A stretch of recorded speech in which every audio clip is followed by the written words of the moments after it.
Welcome to Wall Street Bets DD, where I read some of the most popular DD of the week in my action movie narrator voice. This is not financial advice. This is not even my post. This is just for entertainment purposes only. Since I know you apes can't read, I decided to read for you. So sit back, relax, and enjoy the shit show. Oh, and don't forget to like, comment, and subscribe, or else I'm telling your wife's boyfriend to cut you out of the will. Post by Why Not All In. Microvast vs QuantumScape. That juggernaut needs to be investigated more by me, said Jim Cramer. Today on Mad Money, a caller phoned in asking Cramer what his thoughts were on the vertically integrated battery manufacturing juggernaut Microvast. Shockingly, he had never heard of them or didn't know enough about them to form an opinion, so he left the question unanswered. Now, Cramer loves fellow EV battery competitor QuantumScape. In fact, he's even had their CEO on his show several times. So just for you, Cramer, and anyone else unfamiliar with the company, here's a little comparison of the two companies. Microvast is a leading global provider of next-generation battery technologies for commercial and specialty electric vehicles. They supply fast-charging power systems capable of 0 to 100% charge in 10 to 30 minutes, with the highest margin of safety in the industry. They have never had a battery fire. Market cap: Microvast, $2.6 billion, $800 million being cash. QuantumScape, $9.1 billion. Microvast is currently trading at a 4 times discount to QuantumScape, despite already having actual clients, revenue, and production. I'm not arguing QuantumScape should be worth less. I'm just saying if Microvast is an already established company and the market likes QuantumScape at $10 billion, shouldn't it love Microvast at $2.5 billion? Revenue: Microvast, 2021, $230 million, 2022, $448 million, 2023, $751 million, 2024, $1 billion, 2025, $1.5 billion. QuantumScape, 2021 to 2024, no revenue, 2025, $14 million, 2026, $275 million. By the time QuantumScape makes $275 million, Microvast will be making billions of dollars yearly. Again, I'm not saying this makes QuantumScape overvalued. I'm just arguing this makes Microvast severely undervalued. Production facilities: Microvast, China, factory located in Huzhou. Factory is operational. Germany, factory located in Berlin. Factory is operational. United States, factory in Clarksville, Tennessee. Being built, not yet in production. R&D plant in Orlando, Florida. I'll get more into this later as this is where things get interesting. QuantumScape, United States.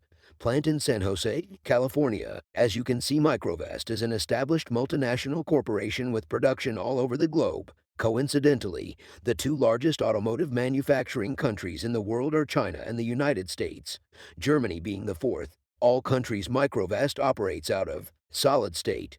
This is where I think it gets interesting for Microvast. Everyone already knows that QuantumScape is supposed to change the world with their solid-state battery technology that should hopefully be developed by 2024. But QuantumScape aren't the only ones working towards this new technology. That brand new research and development plant, opening in Orlando, Florida, I mentioned earlier, is being made to develop solid-state for Microvast as well. That's right, QuantumScape isn't the only company developing solid-state. An already established battery juggernaut going at it against a Silicon Valley startup for a revolutionary technology where the winner will take a large amount of the market. Microvast, who is staffed with Nobel Prize-winning chemists, could be a real dark horse if they develop it first. United States Postal Service next-generation delivery vehicle. One of Microvast's largest customers to date is undoubtedly Oshkosh. Maybe you've heard of them if you were a workhorse investor, because these are the guys who won the bid for the USPS next-generation delivery vehicle contract. They're also one of Microvast's pipe investors,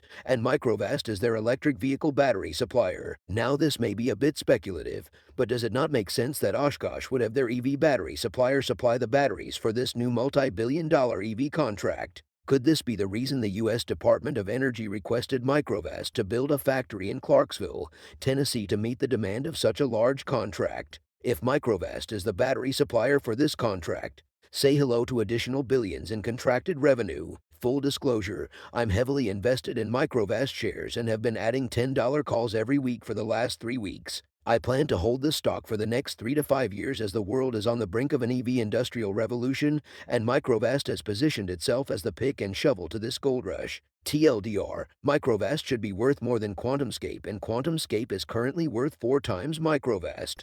Let's see what some of the comments have to say, shall we? Microvast is actively working on solid-state battery tech. From a SEC filing, we are actively working to build on our polyaramid knowledge to develop a solid electrolyte battery system that incorporates the polyaramid material as a component of the solid electrolyte. If the solid electrolyte approach is successful, not only will it eliminate the use of liquid electrolyte, but it will also potentially enable new anode chemistries such as lithium metal, which is needed to reach cells with over 1,000 watt-hours per liter energy densities. From a recent Morgan Stanley report, they also said the following: our technology roadmap includes solid-state batteries in the future. We have started developing it in 2015 and patents in 2016. We want to develop this technology based on our current material technology that we have and based on our current and cell production processes that we have built over the past 14 years. Remember when QuantumScape ran from $10 to $132 off of solid-state battery hype?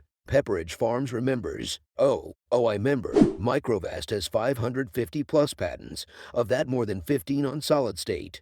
Nobel Prize winner in battery tech is on their board. Their research and development department is supreme. Here's the patent to back it. Silicon sulfur polymer, solid electrolyte and solid-state lithium-ion battery. Abstract. The present disclosure discloses a silicon-sulfur polymer, a solid electrolyte comprising the silicon-sulfur polymer, and a corresponding solid-state lithium-ion battery. The silicon-sulfur polymer of the present disclosure is a polymer compound comprising both an inorganic backbone chain structure and an organic side chain structure, and has the characteristics of both the organic polymer and the inorganic polymer as well as many unique properties. Therefore, the solid electrolyte formed by the silicon-sulfur polymer and the solid-state lithium-ion battery thereof have many good characteristics, including a good lithium-ion conduction capability, better thermal endurance, a wider range of operating temperatures, and better thermostability. The link to this and the other post will be in the comments section below. Moving on. I'm all in Microvast warrants. Yes, there's warrants, and I'm going to be driving a Tendy-filled Lambo soon. Did someone really call Kramer about Microvast? If so, that's super bullish. That ginger fuck pumped QuantumScape way too hard. He said he'd do more research on Microvast, hoping he figures out what a gem they are and has the CEO on his show. I keep seeing people say that Microvast has fireproof battery cells. If true, this is huge and will be a major reason of why I would buy this stock. However, during my research of Microvast, I have not been able to find videos of their tests. Does anybody have videos links of their penetration, puncture, or crush tests of their lithium-ion battery cells, modules, packs under set conditions and controlled laboratory settings that they can share? There's a video somewhere on YouTube that shows a Russian man testing their battery for this very reason. If you go on Stockwits and ask, I'm sure someone there will link the video. One of the guys there actually paid for a translator, lol. Thank you for your suggestion. I have seen that video while doing my research. To be quite honest, it just looks like the guy is smashing some random battery cell with a hammer, lol. It doesn't even look like there is electrolyte inside after the penetration test when he shows a close-up of the battery. And when you Google Translate the title of the video, it translates to Microvast battery crash test for e-bike battery. What makes me more skeptical is that there is no way the battery he tests in the video is for an e-bike. The dimension of that battery cell will never be able to fit inside a battery pack for e-bikes. For me, that video is disqualified as any kind of analysis or evidence for the safety of Microvast battery cells. Like I said, I'm searching for videos from reputable testing companies with the tests done under set conditions and controlled laboratory settings. I would like to see certifications, testing standards, or videos from reputable companies such as TUV Rainland. I will leave both the link to the video as well as a translation I found for it in the Reddit thread in the description below. If you enjoyed this video, be sure to like, comment, and subscribe, or else you will be forced to trade on Robinhood for the rest of your life.